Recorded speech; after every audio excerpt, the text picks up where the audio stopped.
Nzinga or Njinga. The spelling may vary, but this amazing diplomat and skilled negotiator queen ruled Ndongo and Matamba kingdoms in modern-day Angola. She stood up against the Portuguese colonizers and defended her people's land, culture, and traditions. You will be shocked to see how much she achieved in a male-dominated society, especially when her own brother was against her. Yes, that's right. So, let's dive in and explore her 80-year-long life and legacy. Nzinga was born in 1583 in the royal family of Ndongo. Her father, Angola Quilombo, held the noble title of king, and interestingly, her mother, Guerilla was one of his slave wives.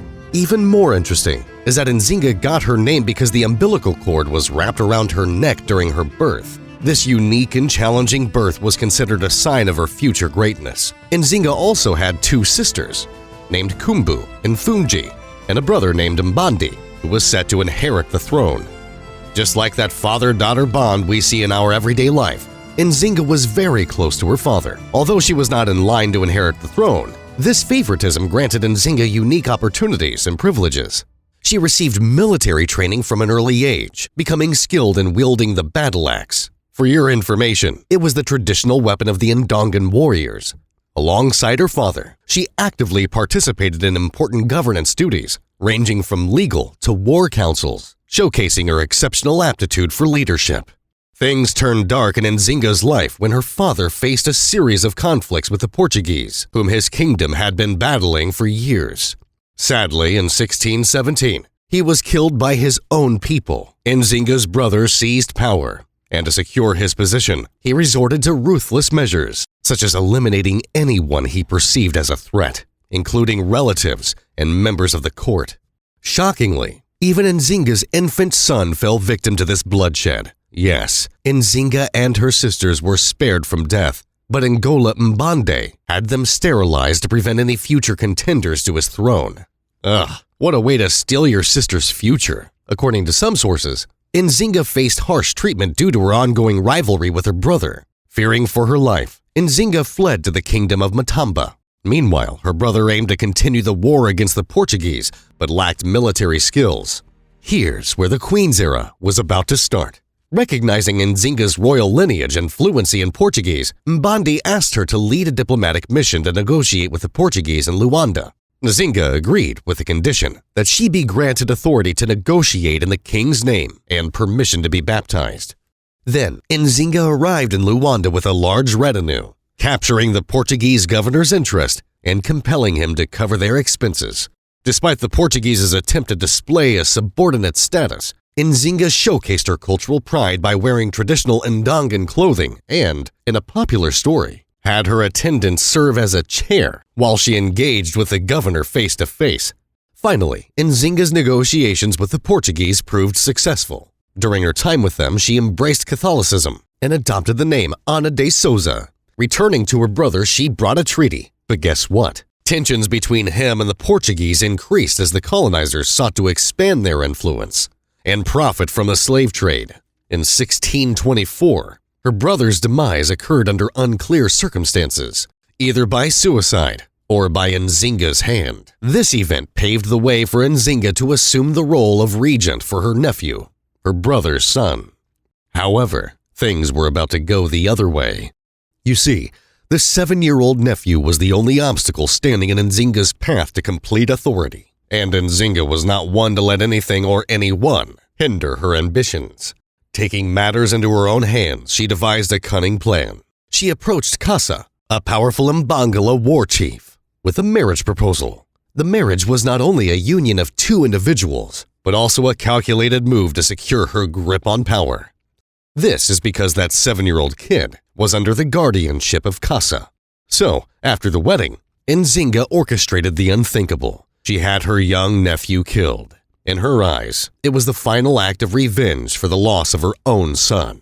With this decisive move, Nzinga eliminated any potential threat to her rule and strengthened her position as the unchallenged leader of Ndongo. But don't think for a minute that after this, she was about to enjoy a peaceful reign. Things weren't smooth for Nzinga. Her policies threatened the income of the Portuguese and Mbande nobles. That's why she faced opposition from the Portuguese, In late 1625, the Portuguese took measures to support Hari a Kilowanji, a local leader who had distanced himself from Nzinga's authority. Kilowanji disagreed with the idea of a woman ruling Ndongo and had connections to the royal family himself. The Portuguese soldiers were sent to protect him and his interests, creating further opposition to Nzinga's rule. To buy time and gather more forces, Nzinga petitioned the Portuguese to stop backing Kilowanji. However, the Portuguese saw through her efforts and recognized Kilowanji as the king of Ndongo. This declaration marked the beginning of a war between Nzinga and the Portuguese. The conflict erupted on the 15th of March 1626 as the Portuguese forces aimed to suppress Nzinga's power and influence. However, Nzinga didn't give up. She gathered her army and led them to a group of islands in the Kwanza River. This move provided her army with a natural defensive advantage against the Portuguese forces. They engaged in a series of battles, but unfortunately, Nzinga's forces were eventually defeated. As a result, she was forced to make a long march to eastern Ndongo. During the retreat, Nzinga had to leave behind many of her followers. Surprisingly, this turned out to be a beneficial strategy, as the Portuguese were more focused on capturing slaves than pursuing her army. Meanwhile, the Portuguese faced their own setback when Hari a Kilowanji, the king they supported, died of smallpox. This forced them to appoint Angola Hari, another Ndongan nobleman, as the new king. However, Angola Hari was seen as a puppet of the Portuguese by the common people and lesser nobles. On the other hand, some powerful nobles supported Angola Hari and the Portuguese. This created a divide within the kingdom of Ndongo, with the common people and lesser nobles rallying behind Nzinga, while powerful nobles aligned with Angola Hari and the Portuguese. Then, in November 1627, Nzinga made another attempt to negotiate with the Portuguese by sending a peace delegation and offering a gift of 400 slaves. She expressed her willingness to become a vassal of the Kingdom of Portugal and pay tribute if they supported her claim to the throne. However, she firmly asserted that she was the rightful queen of Ndongo. Unfortunately, the Portuguese rejected her offer and responded harshly. He beheaded her lead diplomat and made demands that were completely unacceptable to Nzinga. They demanded that she retire from public life, renounce her claim to the kingdom of Ndongo, and submit to Angola Hari as the rightful king. These demands were considered normal in European diplomacy, but Nzinga refused to accept them. To come up with another solution, she formed an alliance with a group called the Mbangalas, who were skilled warrior mercenaries. By the early 1630s, she had become one of their leaders after completing the necessary rituals. For the next 3 decades, Nzinga personally led her troops into battle, engaging in guerrilla warfare against the Portuguese. She strategically retreated at times and reclaimed territory at others. And during this period, Nzinga also claimed the kingdom of Matamba, which was in political disarray. Many historians consider the conquest of Matamba as a huge milestone in Nzinga's rise to power as a female ruler. In Ndongo, the tradition of queens was not established, and some scholars argue that Nzinga's gender posed a challenge to her legitimacy there. However, in Matamba, a long history of female rulers made it easier for Nzinga to gain acceptance and consolidate her authority. To strengthen her power even further, Nzinga made a unique decision in the 1640s. She chose to live as a man, a move that had historical precedence in the region. Previous male rulers of Congo had also declared themselves men, adopting masculine attire and practicing polyandry.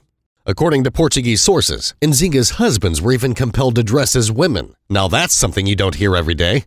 In the same decade, Nzinga forged a big alliance with the Dutch to challenge Portuguese domination in the region.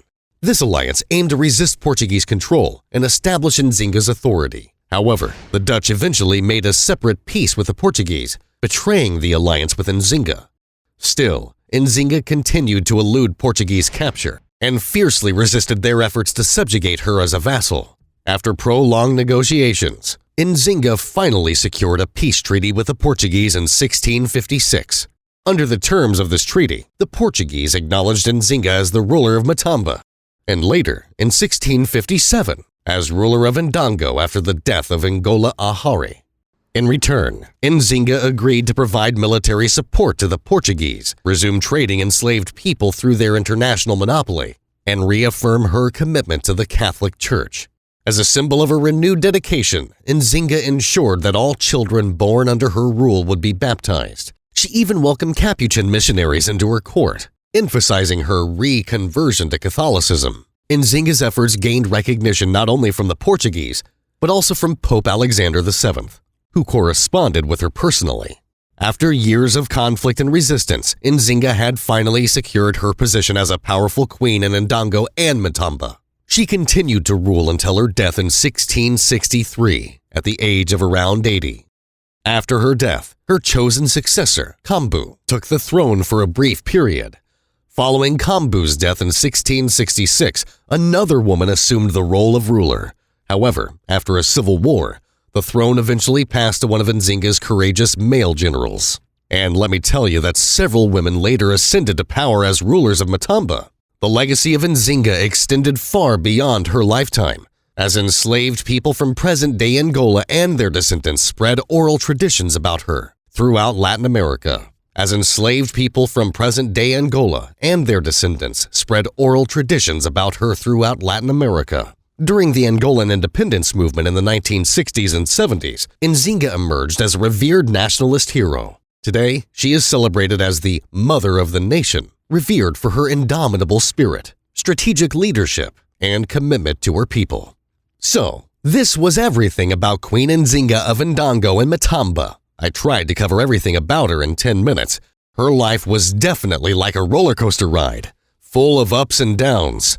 But she remained a fierce and resilient leader, earning the respect of her people and securing her place in history as one of Africa's most influential rulers. Leave a like if you found the video informative, and don't forget to subscribe to our channel for more. Oh, and one more thing. We love your support in the form of likes and subscriptions, but we would love it more if you could support us through supers. Thanks for watching.